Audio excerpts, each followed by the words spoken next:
이라고 생각합니다. 그렇게 하시면 안 됩니다. 네. 안 됩니다. 역사적 범죄에 대해서는 용서라는 게 있을 수 없어요. 그럼요. 네. 이건 극악무도한 범죄입니다.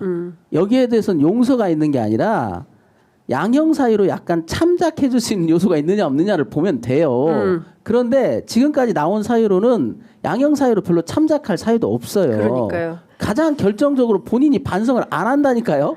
그런데 무슨 있잖아요. 네. 지금 관저에서 퇴거도 안 하고 퇴거도 안 하고 저놈이 아니 지금 9일에 나온다 아이고. 만다 그러니까 언제 나와요 기자들이 물어보니까 9일쯤 나갈게 아니 라는 윤석열이 메시지에서 낸 사과나 성찰이 있어요? 없었어요. 없잖아요. 제가 제일 끔찍한 게 바로 끔찍하죠. 어제 나온 겁니다. 어제 나온 윤석열의 메시지가 뭐냐면 청년이 이 나라의 주인공이고 자유수호를 위해 싸운 여정은 위대한 역사로 기록될 것이고 저는 대통령직에서 내려왔지만 늘 여러분 곁을 지키겠다.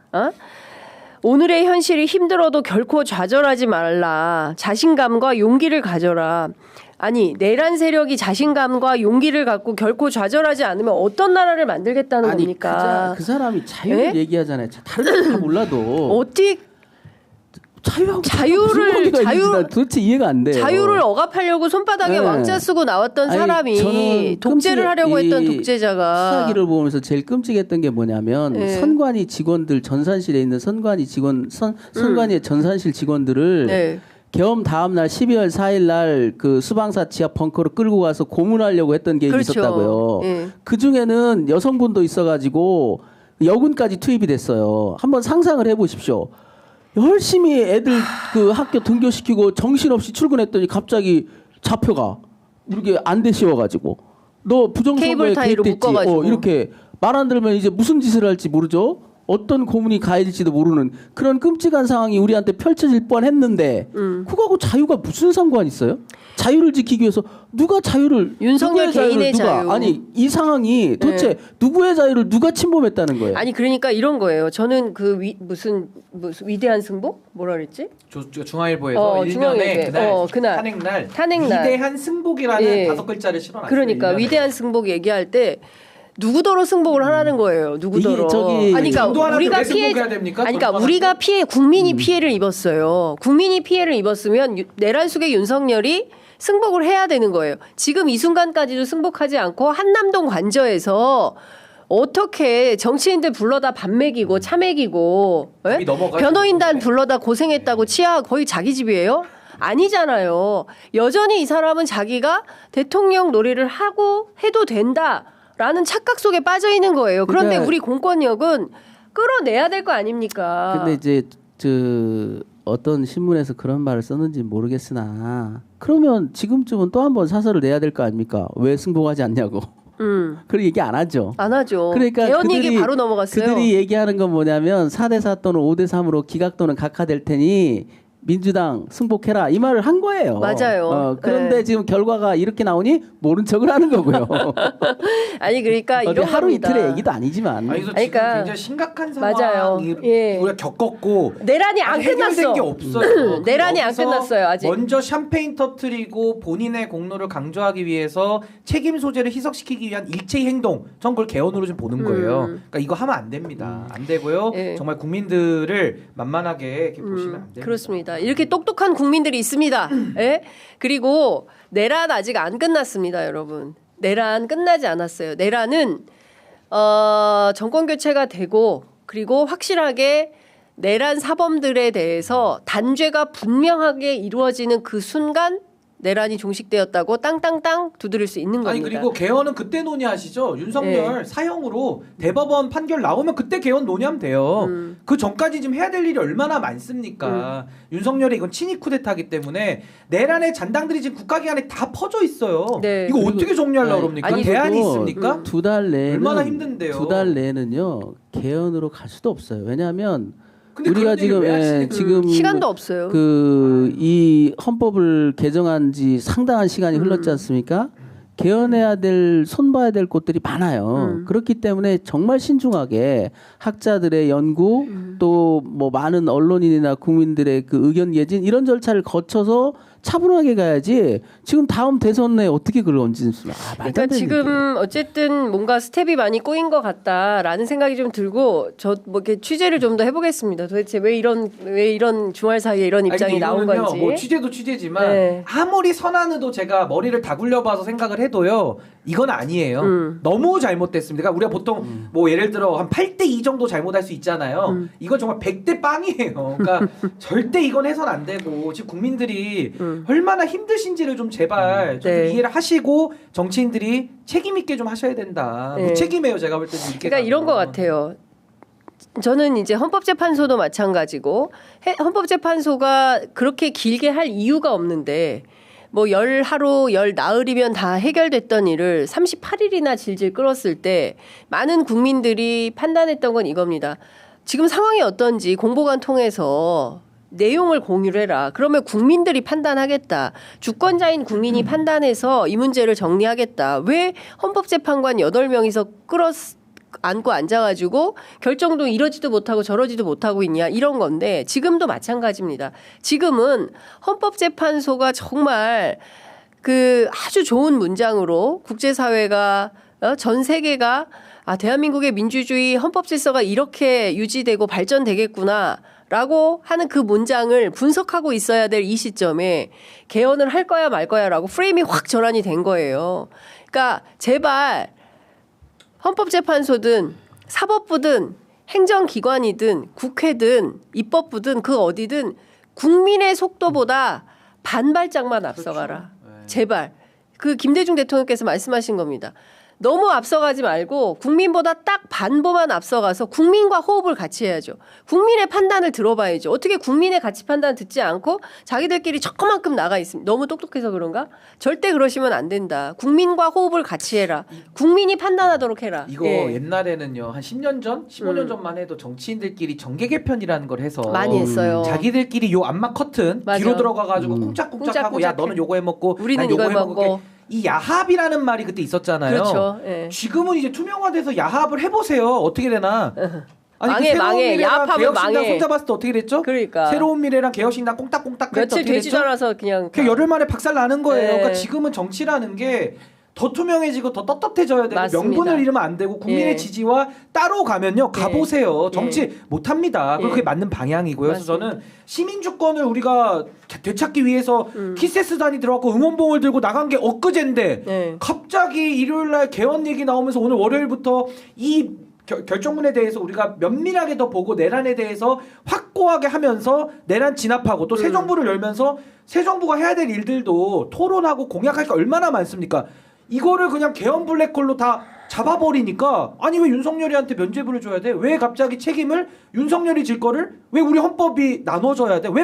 왜 책임을 나눠줘야 돼? 이거는 분권이 아니라 분산적 책임이에요. 왜 윤석열이를 봐줘야 됩니까? 네. 그러니까 저는 우원식 의장님의 메시지는 정말 무게감이 크단 말이에요. 국회의장 아닙니까? 네. 전 정말 지금이라도 제발 제가 간곡히 말씀드리는데 저쪽에 그 윤석열 내란을 옹호하는 쪽에 땔감 주지 마시고 지금이라도 그냥 판단을 저는 좀 미루시고 임기 말미에 가서 하세요. 말미에 가서 아니 그때 가서 너무 정말 너무 간곡합니다. 과대평가할 거는 없고요. 왜냐하면 국회의장한테는 개헌에 관한 권한이 전혀 없어요. 아니, 근데 그걸 아시잖아요. 역이용하니까. 예, 그러니까 그걸 그거는 역이용하니까. 의미가 없고 그냥 정치인 한 명의 의견 표명에 불과하지 그게 국회의장이라고 국회의장의 입장에서 말씀을 설사 하셨다 하더라도 개헌에 대해서는 국회의장에게 법적 권한이 없는데 뭐 거기에 그렇게 큰 의미를 부여할 필요도 없지 않냐라고 저는 생각을 해요. 네. 왜냐하면 저도 부디 그렇게 되길 바랍니다. 개헌을 발의할 수 있는 것은 대통령과 그다음에 국회 3분의 2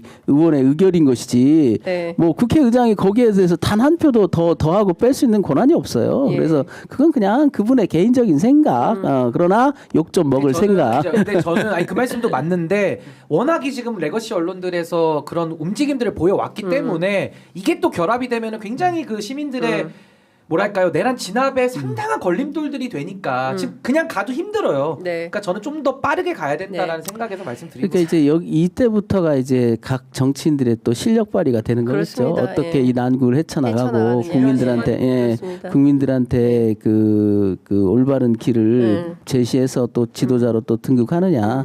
각자의 치열한 경쟁판이 그렇습니다. 벌어졌고 그것이 또 민주주의의 묘미이긴 하나 그러나 아직 그 내란 쓰게 단죄가 아직도 멀었다. 지금 아니 윤석열 이제- 김건희 관저 있다니까요. 네. 지금 아니 나오지도 않고. 이제 탄핵된 네, 거예요. 맞아요. 진짜 이제 겨우 그것도 탄핵한 지난주 겁니다. 금요일에. 그러니까 이제 딱 주말에 결혼식하고 주말에 미장원 갔다 오고 주말에 어디 산에 이제 갔다 손톱 왔다 깎고 한 그랬나? 거예요. 이제 자기 이제 정비한 딱, 거예요. 이제 근데 갑자기 왜 수신제. 개헌 뜬금없이 그러니까 좀 참 처리하세요. 답답하다라는 생각이 좀 듭니다. 이 와중에 속보가 들어와 있는데요. 신평 변호사가 윤석열의 예언자적 점지로 국민의힘 대선 후보가 뽑힐 것이다.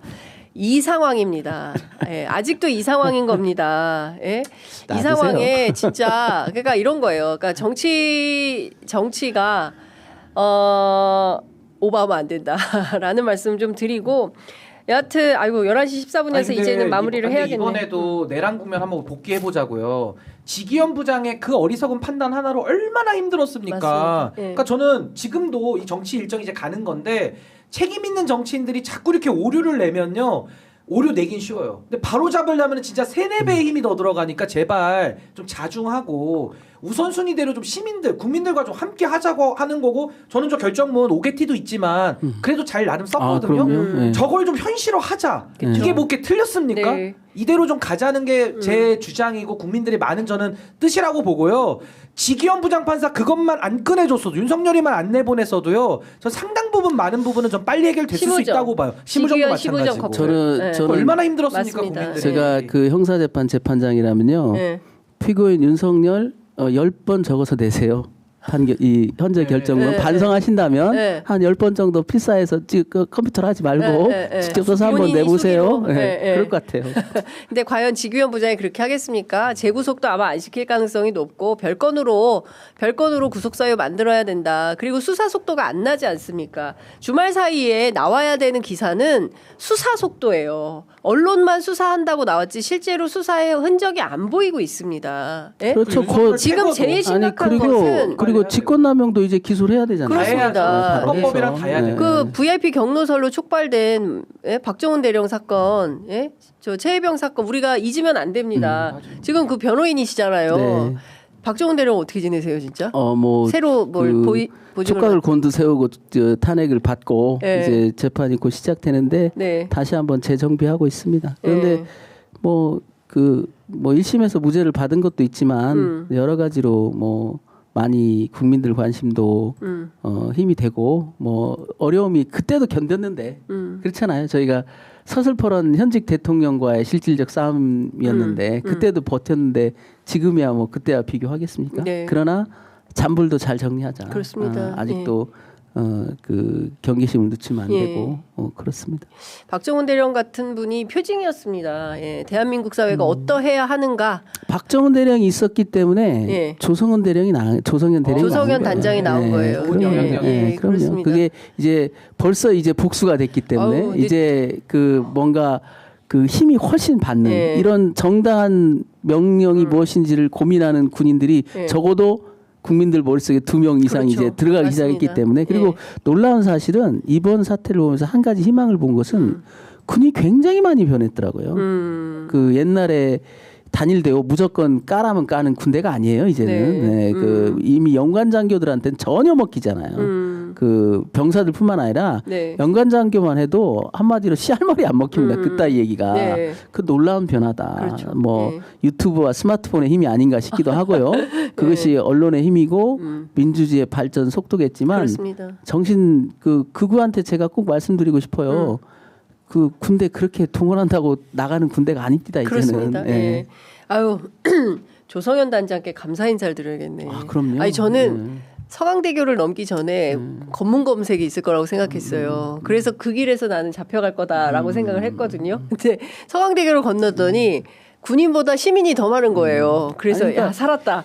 이게 신상필벌 네. 죄 지은 놈한테는 맞습니다. 뼈저리게 그 책임을 통절한 물어야 되고 반성을 할수 그러나 힘겨운 결정을 한 사람들한테는 또 포상을 해야 돼요. 그렇습니다. 그런 면에서 보면 조성현 대령은 정말 그 훈장 받아야 됩니다. 예. 그리고 지금도 뭐 내란에 가담했다라고 평가는 받더라도 곽종훈 사령관 또 그렇죠. 다르잖아요. 네. 그러니까 그것도 또 옥석을 가려야 그렇죠. 되는 가려야 거고 됩니다. 이게 정말 할 일이 많습니다. 예. 지금 내란 아니 아니, 윤석열 지금 내란 수괴가 관저에서 방도 안 빼고 있는데 그러니까 좀 맞아요. 갈 길이 멀고. 정말 듭니다. 근데 참 이런 것 같아요. 국민이 가장 차분하다. 국민이 가장 차분하게 해야 될 일들을 따박따박 순서대로 하고 있다.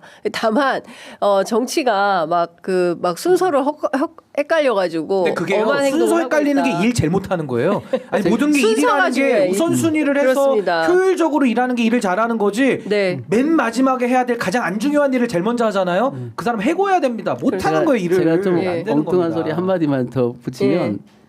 저는 그 조성현 대령을 헌재로 증인으로 부른 분이 정영식 재판관이라고 봐요. 네. 그 상당히 현명한 선택이었다. 왜냐하면 증언을 더 라이브하게 할 수 있는 사람들은 있었어요. 네. 그런데 너무 계급이 낮아. 그러니까 그분들을 부르기가 너무 힘들었던 거예요. 네.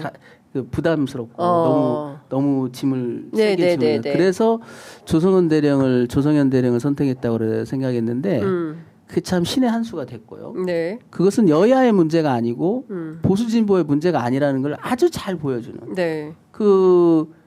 이 피청구인이 임명한 그 재판관이 기록 속에서 진실을 말할 수 있는 사람을 찾아서 세운 사람이 조성현 대령이다. 그리고 그분을 믿고 이분이라면 아마 진술해 줄 수 있을 것이다라고 믿고 그래서 야 역시 이 사람들이 최고 재판관이구나. 저도 감탄했습니다. 그때. 네. 자, 어쨌든 지금 뭐 갈 길이 멀기 때문에 저희 취재 편의점도 그 길마다 현장을 지키면서 시청자 여러분들과 애청자 여러분들과 함께 하도록 하겠습니다. 자, 오늘 조금 20분 정도 늦어졌는데요. 앞으로 대선이 다가오기 때문에 저희 취재 편의점도 상당히 좀 유연하게 편성 전략을 통해서 여러분들과 만나게 될 것 같으니까요. 어디 떠나지 마시고 취재 편의점과 늘 함께 해주시기를 당부 말씀드리겠습니다. 그리고 구독, 좋아요, 알림 설정 꼭 부탁드리겠습니다. 자, 오늘 두 분 말씀은 여기까지 듣겠습니다. 말씀 잘 들었습니다. 네. 고맙습니다. 네, 감사합니다. 감사합니다.